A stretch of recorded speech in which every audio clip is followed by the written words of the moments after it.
Language చూద్దామండి. ఇది C language సంబంధించిన ఫస్ట్ క్లాస్.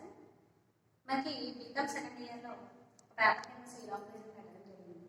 సి లాంగ్వేజ్ అంటే ప్రోగ్రామింగ్. అసలు వాట్ ఈజ్ లాంగ్వేజ్? లాంగ్వేజ్ అంటే ఏంటో చెప్తాము. లాంగ్వేజ్ అంటే ఏంటి అంటే కనుక మనకి రిమైనింగ్ మిగతా వాళ్ళకి అర్థమయ్యే విధంగా మనకి వాళ్ళకి మధ్యన కమ్యూనికేషన్ లాంగ్వేజ్ ద్వారా జరుగుతుంది. ఇక్కడ సి లాంగ్వేజ్ అనేది కంప్యూటర్కి సంబంధించిన లాంగ్వేజ్ అంటే ఇదంతా కూడా ప్రోగ్రామింగ్ అంటే కోడింగ్ రూపంలో ఉంటుంది. ఇక్కడ మనకి అంటే యూజర్ మనకి కంప్యూటర్కి మధ్యన కమ్యూనికేషన్ అనేది ఒక ప్రోగ్రామింగ్ రూపంలో జరిగితే దాన్ని సి లాంగ్వేజ్ అనొచ్చు, లేదా జావా అనొచ్చు, సి ప్లస్ ప్లస్, ఈ విధంగా లాంగ్వేజెస్ రూపంలో మనకి ఆ కంప్యూటర్కి మధ్యన ఏదైతే కమ్యూనికేషన్ జరుగుతుందో అది కమ్యూనికేషన్ అనేది ప్రోగ్రామింగ్ రూపంలో జరుగుతుంది. ఎగ్జాంపుల్స్కి సి లాంగ్వేజ్ ఒకటి, C plus plus, Java, web, ఇలా మనకి కొన్ని లాంగ్వేజెస్ ఉన్నాయి. ఇక్కడ సి లాంగ్వేజ్ అనేది బేసిక్ లాంగ్వేజ్ అంటే స్టార్టింగ్ అనేది జావా కానీ సి ప్లస్ ప్లస్ కానీ ఇలాంటివి నేర్చుకోవాలి అంటే ఫస్ట్ మనము సి లాంగ్వేజ్ అనేది నేర్చుకోవాలి.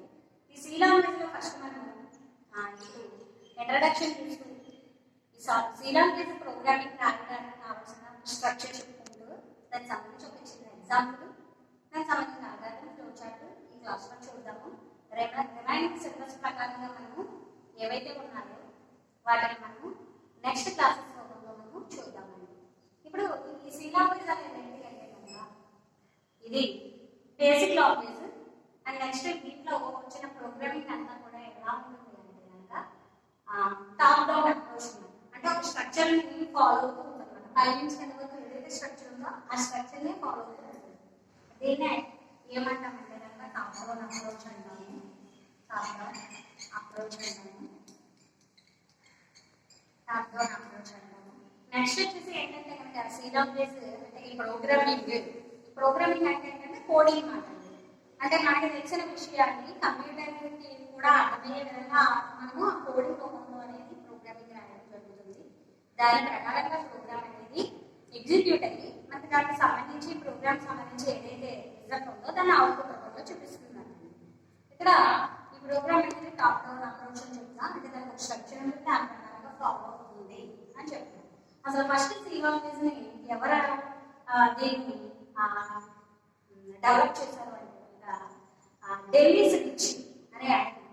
డెన్నిస్ రిచ్ అనే ఫస్ట్ ప్రోగ్రామింగ్ లాంగ్వేజ్ ఫస్ట్ అని చెప్పడం ఇంకా ఉంటాయి ముందు, కానీ ఈ సి లాంగ్వేజ్ సంబంధించి డెన్నిస్ రిచ్ అనే ఆయన ఈ సి లాంగ్వేజ్ సంబంధించిన మొత్తం ప్రోగ్రామింగ్ లాంగ్వేజ్ని డెవలప్ చేయడం జరిగింది. Dennis rich. నెక్స్ట్ ఏంటంటే కనుక దీనికి కొన్ని ఫీచర్స్ ఉంటాయి అన్నమాట. అంటే ఇది పోర్టబిలిటీ, సింపుల్గా అర్థమవుతుంది, అది ఇది టాప్ డౌన్ అప్రోచ్ అని చెప్పేసి ప్లాట్ఫామ్ డిపెండెంట్ లాంగ్వేజ్ అంటే platform dependent language. Platform dependent language అంటే ఏంటి అంటే కనుక ప్లాట్ఫామ్ అంటే combination of operating system and hardware. అంటే ఒక కంప్యూటర్కి సంబంధించిన software system software operating system, దీనికి సంబంధించిన హార్డ్వేర్, దీనికి సంబంధించిన హార్డ్వేర్ని కలిపి ఏమంటాము అంటే కనుక ప్లాట్ఫామ్ అంటారు. అంటే ఒక సిస్టమ్ ఉందనుకోండి, ఆ సిస్టమ్ సంబంధించిన సిస్టమ్ సాఫ్ట్వేర్ అయినా ఆపరేటింగ్ సిస్టమ్ అండ్ ఆ సిస్టమ్ మీద వర్క్ చేసిన హార్డ్వేర్, ఈ రెండు కాంబినేషన్లో ఉంటుంది. దాన్ని ఏమంటామంటే ప్లాట్ఫామ్ అంటారు. ఈ ప్లాట్ఫామ్ మీద డిపెండ్ అయ్యే లాంగ్వేజ్ కాబట్టి ఇది ఏంటి అంటే కనుక ప్లాట్ఫామ్ డిపెండెంట్ లాంగ్వేజ్. అంటే ఏంటంటే జస్ట్ దీన్ని కోడింగ్ నేర్చుకోవడానికి, ప్రోగ్రామింగ్ రాయడానికి బేసిక్గా ఉపయోగపడేది అనమాట సి లాంగ్వేజ్. అంతేకాని దీన్ని ఇంటర్నెట్ అప్లికేషన్స్కి యూజ్ చేయడానికి ఇది ఉపయోగపడదు. ఎందుకంటే కనుక ఇది ప్లాట్ఫామ్ డిపెండెంట్ కాబట్టి. మరి ఇంటర్నెట్ మనం యాక్సెస్ చేయడానికి, ఇంటర్నెట్ అప్లికేషన్ చేయాలి అంటే కనుక మనకు అక్కడ ప్లాట్ఫామ్ ఇండిపెండెంట్ లాంగ్వేజ్ అయితే ఉండాలి. అంటే ప్లాట్ఫామ్ మీద ఆధారపడకూడదు. ఓకేనండి. కానీ మనకి ఇది ప్లాట్ఫామ్ డిపెండెంట్ అంటే సికి సంబంధించిన కొన్ని ఫీచర్స్లో ప్లాట్ఫామ్ డిపెండెంట్ అనేది మనకు ఉంటుంది. అంటే ప్లాట్ఫామ్ డిపెండ్ అయితే లాంగ్వేజ్, మరి ప్లాట్ఫామ్ డిపెండ్ అయితే కనుక ఇంటర్నెట్ అప్లికేషన్ అవ్వదు కదండి. కాబట్టి ఇది జస్ట్ ఏంటంటే కనుక కోడింగ్ నేర్చుకోవడానికి, ప్రోగ్రామింగ్ అనేది మనకి ఎగ్జిక్యూట్ చేయడానికి ఉపయోగపడే బేసిక్ లాంగ్వేజ్ అన్నమాట. ఓకే అండి. ఫస్ట్ మనం ఏదైనా సరే నెక్స్ట్ మనం ఏదైనా అప్లికేషన్ రాయాల్సి వచ్చినా అప్లికేషన్ని ఏదైనా అప్లికేషన్ ఇంటర్నెట్ అప్లికేషన్ ఏదైనా సరే మనం రాయాల్సి వస్తే కనుక అప్పుడు ఆ లాంగ్వేజ్ ఆ ప్రోగ్రామింగ్ అంతా కూడా మనం అప్పుడు మనం సి లాంగ్వేజ్ నేర్చుకున్నాం కాబట్టి ఈజీ అయిపోతుంది. ఓకే అండి. ఇప్పుడు మనం సి లాంగ్వేజ్కి సంబంధించి స్ట్రక్చర్ చెప్పుకున్నాము.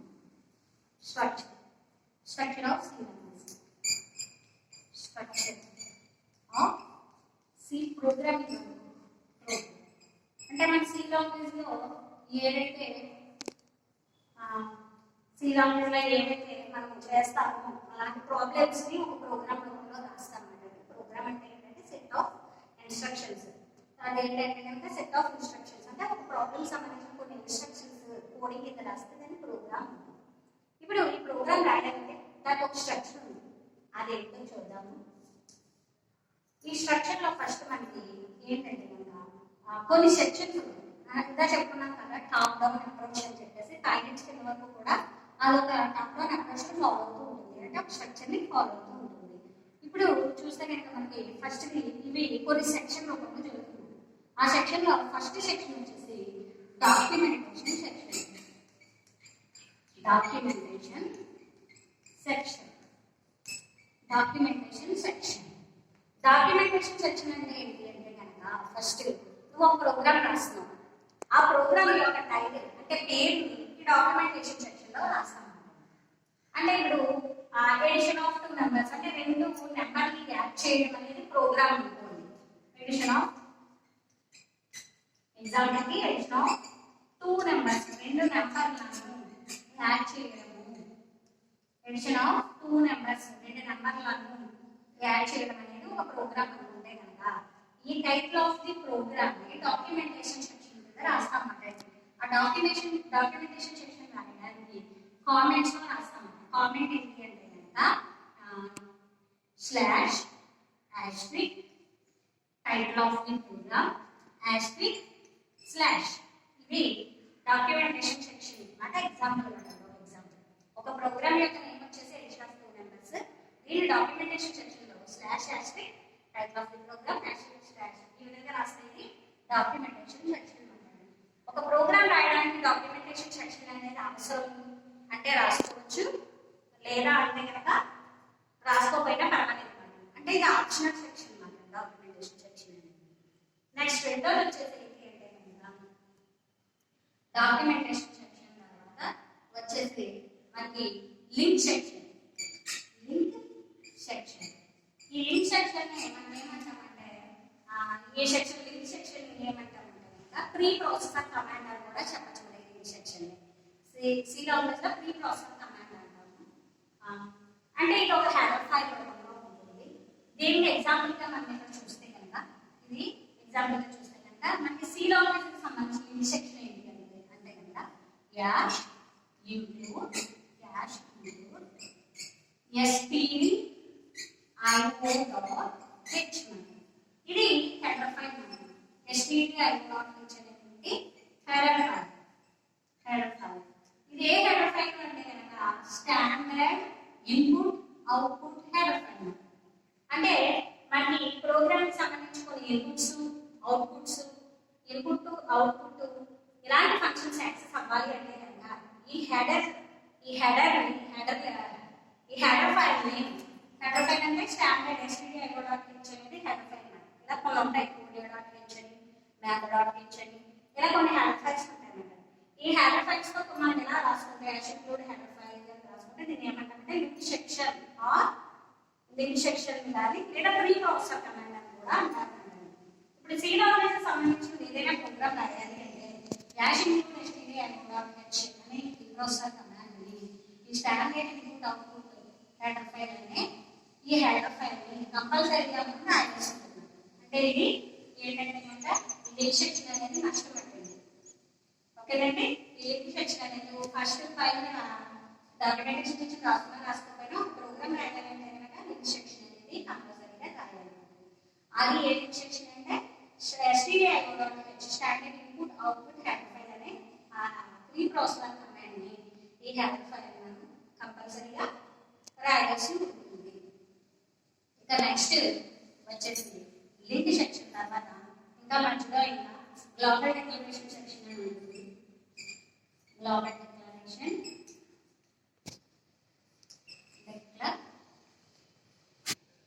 గ్లోబల్ డిక్లరేషన్ సెక్షన్ ఉంటుంది.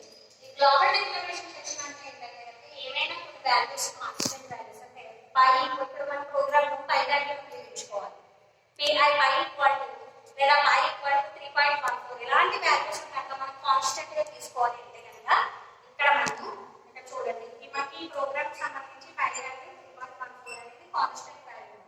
ఇలాంటి వాల్యూస్ కాన్స్టెంట్ వాల్యూస్ ఏమైనా తీసుకోవాలి అంటే కనుక గ్లోబల్ డిక్లరేషన్ సెక్షన్ లో రాసుకుంటాము. ఇది కూడా ఆప్షనల్ సెక్షన్ అనేది మన ప్రోగ్రామ్ అవసరాన్ని బట్టి రాసుకుంటాము లేదా లేదు.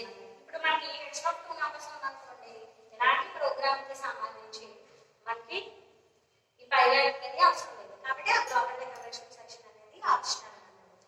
ఈ లింక్ సెక్షన్ అనేది సజెషన్ అంటే ఈ మాత్రం అవసరం ఉంటుంది. నెక్స్ట్ వచ్చేసి documentation section, link section, global declaration section, main section. Main function function అంటే పక్కన అనాలిసిస్ ఉంటాయి కదండి.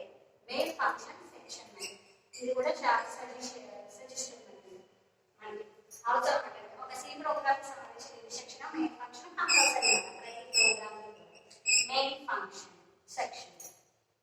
ఓకేనండి, మెయిన్ ఫంక్షన్ సెక్షన్.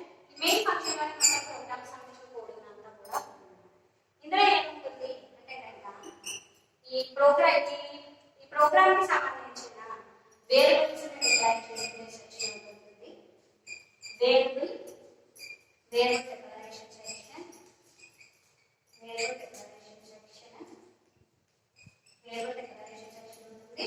అదేవిధంగా ఈ ప్రోగ్రామ్ కి సంబంధించిన ఎగ్జిక్యూటబుల్ పార్ట్ కూడా ఉంది. వేరియబుల్ డిక్లరేషన్ పార్ట్, దీనికి సంబంధించిన ఎగ్జిక్యూటబుల్ పార్ట్, ఈ రెండు విధాలుగా మనకి మొత్తం ప్రోగ్రామింగ్ అంతా ఉంటుంది.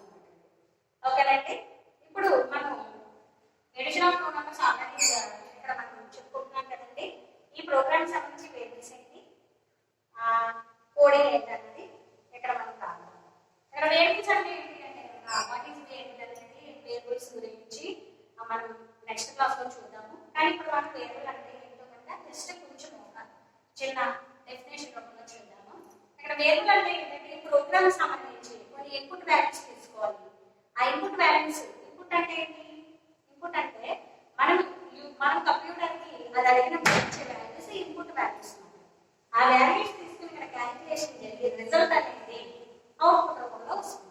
కాబట్టి ఇన్పుట్ కి అవుట్పుట్ కి కొన్ని వాల్యూస్ తీసుకోవడానికి ఆ వాల్యూస్ కి ఇక్కడ మన ఆల్ఫాబెట్స్ రూపంలో మనం వేరియబుల్స్ కింద తీసుకుంటాం.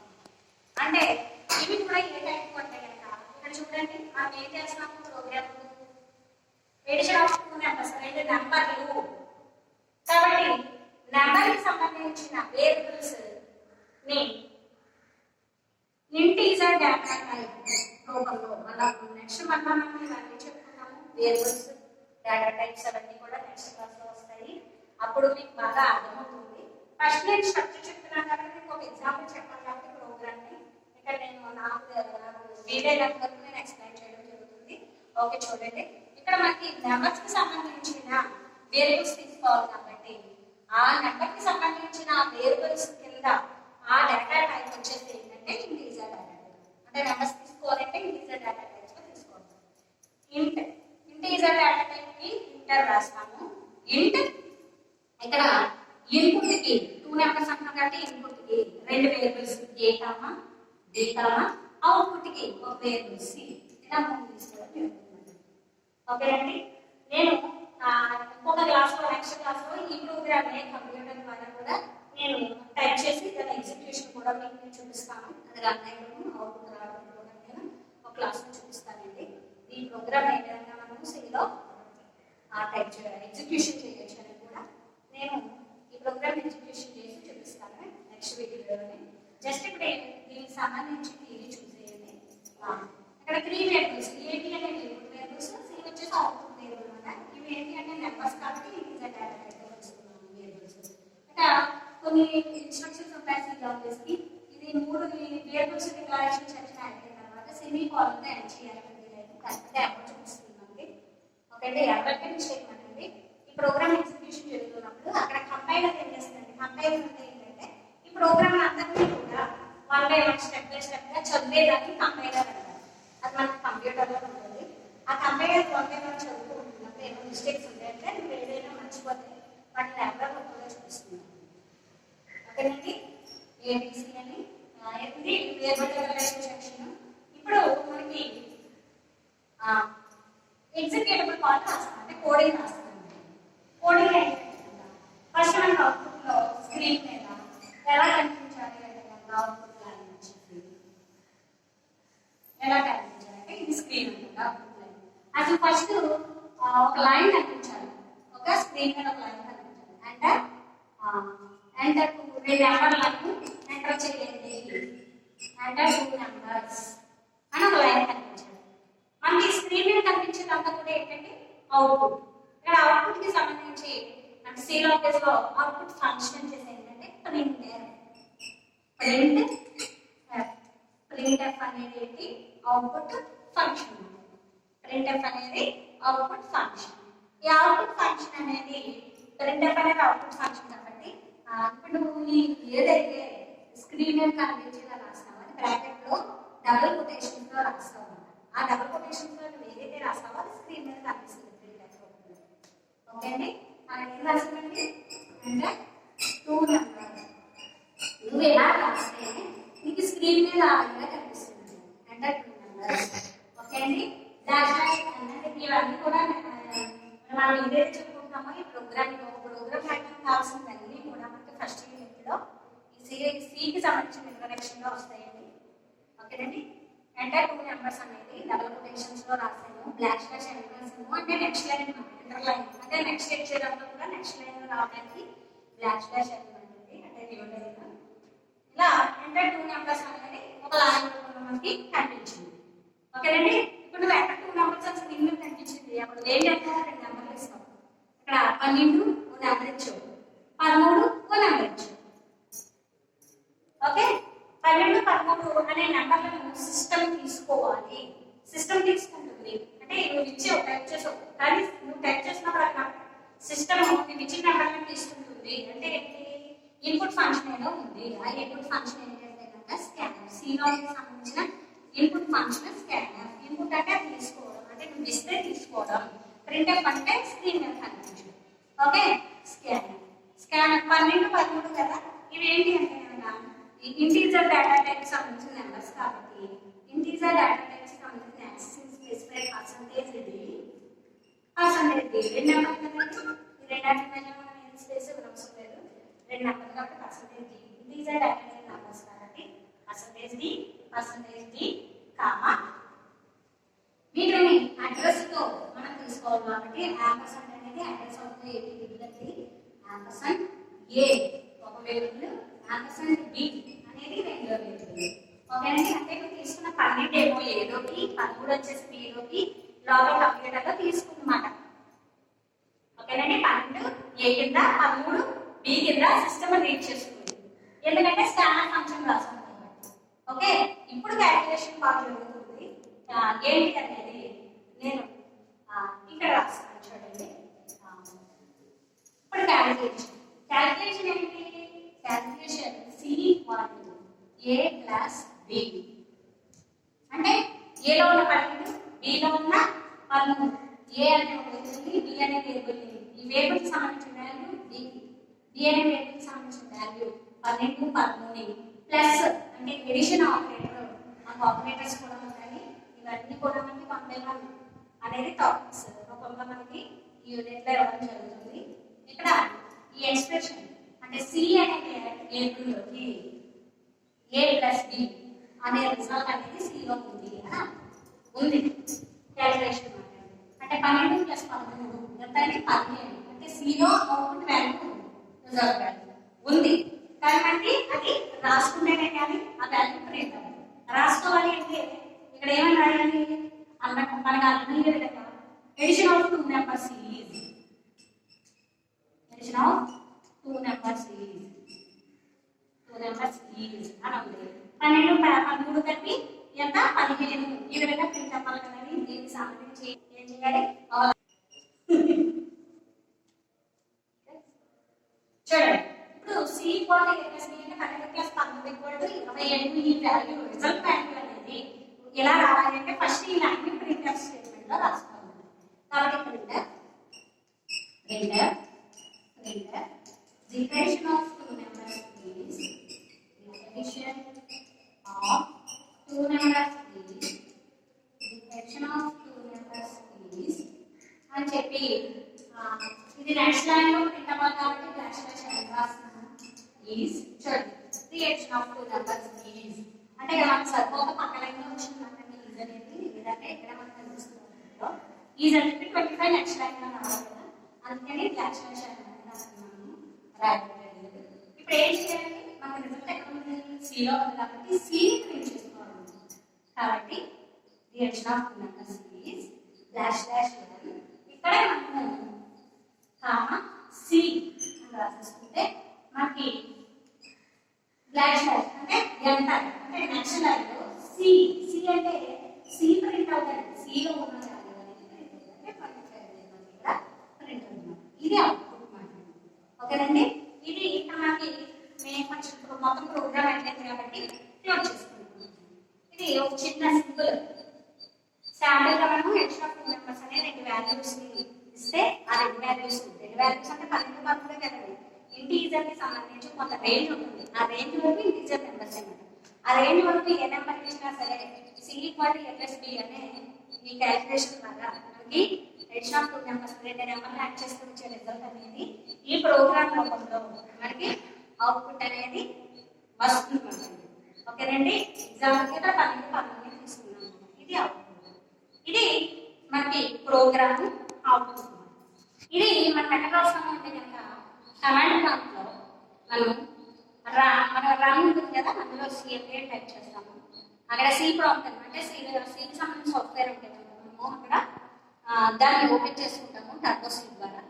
ఓపెన్ చేసుకున్నాక అదంతా కూడా మీకు ఒక వీడియో రూపంలో నేను ఒక సిస్టమ్ మీద మనము ఏ విధంగా వెళ్ళాలి, సి ప్రోగ్రామ్ ఏ విధంగా మనం ఓపెన్ చేసుకోవాలి, అందులో టర్బో సి ద్వారా మనం అందులో ఏ విధంగా టైప్ చేయాలి, ఏ విధంగా ఎగ్జిక్యూట్ చేయాలి, ఏ విధంగా అవుట్పుట్ వచ్చేలా చూడాలనేది నెక్స్ట్ వీడియోలో నేను చూపిస్తానండి. ఓకేనండి, ఇదంతా ఇది ఏంటి అంటే కనుక మనము ప్రోగ్రామ్ అంటే థియరిటికల్గా రాసే ప్రోగ్రామ్ అంటే చూడండి. ఈ ప్రోగ్రామ్ అనేది ఈ విధంగా మనము రాసుకుంటాము. దీన్ని మనం అక్కడ సిలో టైప్ చేస్తాము.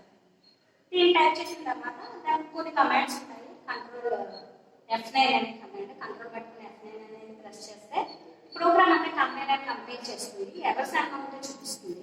ఆ తర్వాత ఫైనల్ గా Alt F5 అంటే ఎర్రర్స్ అమౌంట్ చూసుకుంటాము, కరెక్ట్ చేసుకుంటాము. ఎర్రర్స్ అన్ని కూడా రెక్టిఫై అయిపోయిన తర్వాత అంటే ఎర్రర్స్ అన్ని కూడా అయిపోయిన తర్వాత అవుట్పుట్ చూడడం వరకు Alt F5 ప్రెస్ చేస్తే మనకు అవుట్పుట్ ఏ విధంగా వస్తుంది అంటే 2 నెంబర్స్ అని అడుగుతుంది, ఏవో ఒక 2 నెంబర్లు ఇస్తాము. ఆ 2 నెంబర్స్ ని వేరే క్యాలిక్యులేషన్ రాస్తున్నాము, దాని ప్రకారంగా రిజల్ట్ అనేది వస్తుంది. ఇది ప్రోగ్రామ్, ఇది అవుట్పుట్. ఇలా మనకి ఏంటంటే కనుక ఇక్కడ మనం చెప్తున్న ఇప్పుడు మనం ఈ ప్రోగ్రామ్ ఏదైతే చెప్పుకుంటున్నామో ఇదంతా కూడా స్ట్రక్చర్ ఉంటుంది. అంటే చూడండి, documentation section, addition of two numbers, /#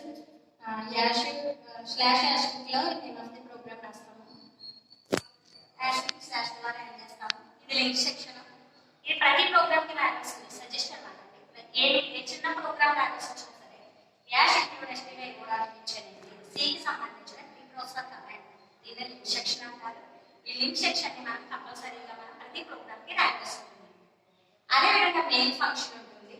ఓకేనండి, మెయిన్ ఫంక్షన్ లోనే మొత్తం ప్రోగ్రామ్స్ సికి సంబంధించిన వేరియబుల్ డిక్లరేషన్ పార్ట్ కానీ లేదా ఎగ్జిక్యూటబుల్ పార్ట్ కానీ మొత్తం అంతా కూడా మనము ఈ మెయిన్ ఫంక్షన్ లోనే రాస్తాము. అందుకే మనం ఏం చెప్పామంటే ఫస్ట్ ఇదే కావాలో అప్రోచ్ చెప్పాం కదండి, అంటే ఏదైతే ఉందో దాని ప్రకారంగానే పై ఇచ్చిన వరకునే అది ఫాలో అవుతుంది అని చెప్పేసి. ఇక్కడ మెయిన్ లో మనము మొత్తం కోడింగ్ అంతా కూడా ఈ ప్రోగ్రామ్ సంబంధించిన మొత్తం కోడింగ్ అంతా కూడా మనకి మెయిన్ లోనే ఉంటుంది. ఈ మెయిన్ లో ఫస్ట్ ఏంటంటే వేరియబుల్ డిక్లరేషన్ పార్ట్ ఉంటుంది. వేరియబుల్ డిక్లరేషన్ పార్ట్ అనేది ఇక్కడ మనం తీసుకుంటాం అంటే ప్రోగ్రామ్ సంబంధించిన వేరియబుల్స్ కింద ఇన్పుట్ అవుట్పుట్ కి సంబంధించిన వేరియబుల్స్ ఈ వేరియబుల్ డిక్లరేషన్ పార్ట్ లో తీసుకుంటాం. ఈ ప్రోగ్రామ్ సంబంధించి ఏబిసి అనేది ఇంటీజర్ డేటా టైప్ అంటే నంబర్స్ కాబట్టి ఇంటీజర్ డేటా టైప్ లో తీసుకున్నాము వేరియబుల్స్. ఈ వేరియబుల్స్ ఉపయోగించి మొత్తం కోడింగ్ అంతా కూడా ఎగ్జిక్యూటబుల్ పార్ట్ కింద రాసుకుంటాం.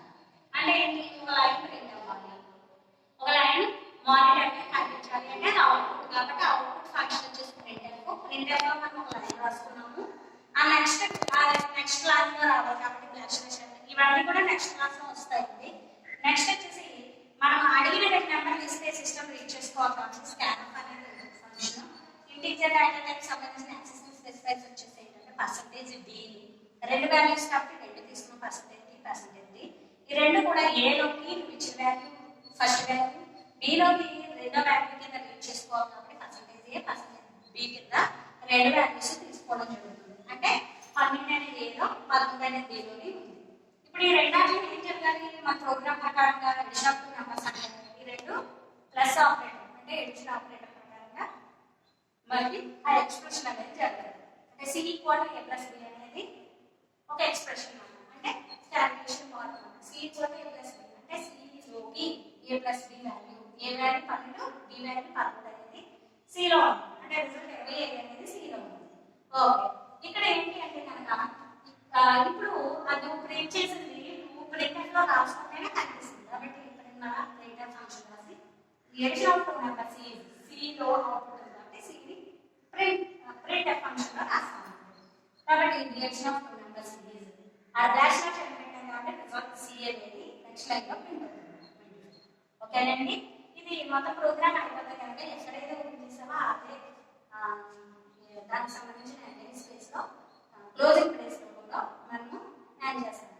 ఈ విధంగా మొత్తం ఈ ప్రోగ్రామ్ అయిన తర్వాత దీన్ని మనము మనకి ఆ సికి సంబంధించిన మానిటర్ స్క్రీన్ పైన మెనూ బార్ లో ఫైల్ మెనూలో మనకి అక్కడ సేవ్, ఓపెన్ ఇలాంటి కొన్ని ఆప్షన్స్ ఉంటాయి. ఫైల్ మెనూలో సేవ్ అనే ఆప్షన్ ద్వారా మనకి సేవ్ డైలాగ్ బాక్స్ ద్వారా మనం ఒక లొకేషన్ లో ఈ ప్రోగ్రామ్ ని దీనికి ఒక పేరు ఇచ్చుకుని, అంటే ఎడిషన్ ఆఫ్ నెంబర్స్ కదండి, ఎడిషన్ డాట్ సి అంటే ఇది లేదా ఎడిషన్ అని ఇవ్వచ్చు. ఇక్కడ ఎంత పెద్ద ప్రోగ్రామ్ నేమ్ ఇచ్చినా సరే 8 క్యారెక్టర్స్ కింద తీసుకుంటుంది. దానికి ఒక కొన్ని లిమిట్స్ ఉంటాయి కాబట్టి దానికి ఒక కొన్ని రూల్స్ ఉంటాయి కాబట్టి అంటే ఎడిషన్ ఆఫ్ నెంబర్స్ ఇచ్చిన 8 క్యారెక్టర్లే తీసుకుంటుంది. ఓకే అండి, ఇక్కడ చూడండి 3 4 5 6 7 8 డాట్ సి. సి అనేది ఎక్స్టెన్షన్ మనకి సి ప్రోగ్రామ్ సంబంధించిన అన్ని కూడా ఫైల్ నేమ్ డాట్ సి రూపంలో చూపిస్తాము. ఇక్కడ ఫైల్ నేమ్ వచ్చి ఎడిషన్ డాట్ సి అని మనం సేవ్ చేస్తాము. ఫైల్లోకి వెళ్ళి ఎడిషన్ డాట్ సి అని చెప్పేసి అప్పుడు ఏమవుతుంది అంటే పలానా ఏ లొకేషన్ అంటే సి డ్రైవ్ కానీ డి డ్రైవ్ కానీ ఎక్కడైతే నువ్వు ఎంచుకున్నావో అక్కడ ఎడిషన్ డాట్ సి అనేది నీకు ఆ ఫైల్ రూపంలో నీకు ఈ ప్రోగ్రామ్ అంతా కూడా సేవ్ అయ్యి ఉంటుంది. ఈ సేవ్ అయిన ప్రోగ్రామ్ అంతా కూడా మనము ఎగ్జిక్యూషన్ అనేది కొన్ని కమాండ్స్ దీన్ని ప్రోగ్రామ్ ని